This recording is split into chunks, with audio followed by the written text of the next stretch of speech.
মাহবুবুল আলম হানিফ আর আতাউর রহমান আতা কুষ্টিয়ার রাজনীতিতে সবচেয়ে আতঙ্কের নাম। নানা কারণে আলোচিত সমালোচিত এই দুই ব্যক্তি। এই দুজনের ইশারা ছাড়া কুষ্টিয়ায় যেন একটি গাছের পাতাও নড়ত না। স্থানীয় রাজনীতি থেকে শুরু করে প্রশাসনের সর্বস্তরেই হানিফ আর আতার কথাই ছিল শেষ কথা। দুর্নীতির মূল উৎপাদন করার জন্যই যে পদক্ষেপ নিয়েছেন। এক যুগ আগেও বাংলাদেশ আওয়ামী লীগের যুগ্ম সম্পাদক মাহবুবুল আলম হানিফ ও তার চাচাতো ভাই আতাউর রহমান আতার দৃশ্যমান তেমন কোনো ব্যবসা বাণিজ্য ও সম্পদ ছিল না। অথচ আওয়ামী লীগের ক্ষমতার প্রায় 15.5 বছরে হানিফ আতার ভাগ্যের চাকা ঘুরেছে রকেট গতিতে। আওয়ামী লীগের টানা 3 মেয়াদে দুজন হয়ে ওঠেন মহা ক্ষমতাধর, পাশাপাশি গড়ে তোলেন সম্পদের পাহাড়। নিজ জেলা কুষ্টিয়া ছাড়াও রাজধানী ঢাকা ও ঢাকার বাইরে অন্তত 4টি জেলায় তাদের সম্পদ ও ব্যবসা বাণিজ্য রয়েছে বলে অনুসন্ধানে বেরিয়ে এসেছে। দলের একাধিক সূত্র জানিয়েছে, দলীয় পদকে পুঁজি করেই সারা দেশে হানিফ জাল ফেলে তৈরি করেন বড় নেটওয়ার্ক। দুই ভাই মিলে বাগিয়ে নিয়েছেন মাদক বিক্রির টাকা থেকে শুরু করে নানা ব্যবসা বাণিজ্য। হানিফের কপাল খুলে যায় শেখ পরিবারের আত্মীয় হওয়ার সুবাদে।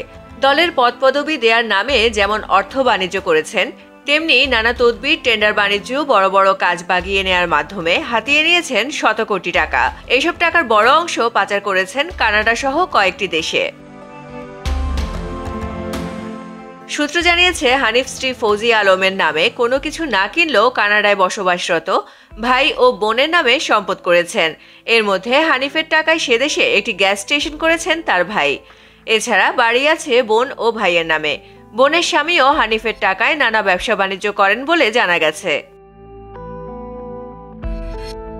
হানিফ দলের প্রভাব কাজে লাগিয়ে সারা দেশে নদী খননের বড় বড় কাজ বাগিয়ে নিয়েছেন বলে অনুসন্ধানে বেরিয়ে এসেছে। তার নিজের একাধিক ড্রেজার আছে।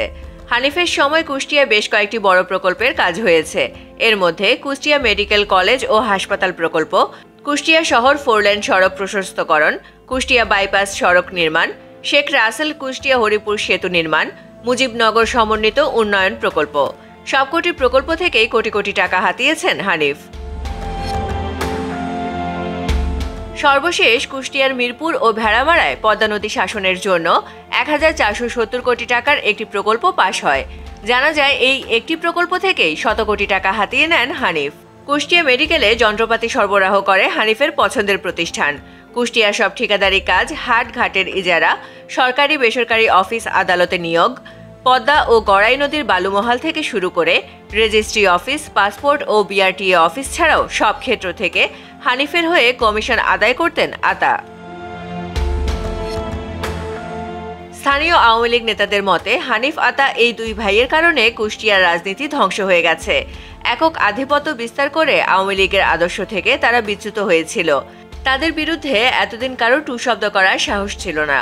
হানিফের নামে নিউজ করে মামলা ও হামলার শিকার হয়েছেন বেশ কয়েকজন সাংবাদিক। সরকার পতনের পর থেকে হানিফ আতা দুজনেই পলাতক রয়েছেন। ফারজানা পপি, দৈনিক সমাচার, ঢাকা।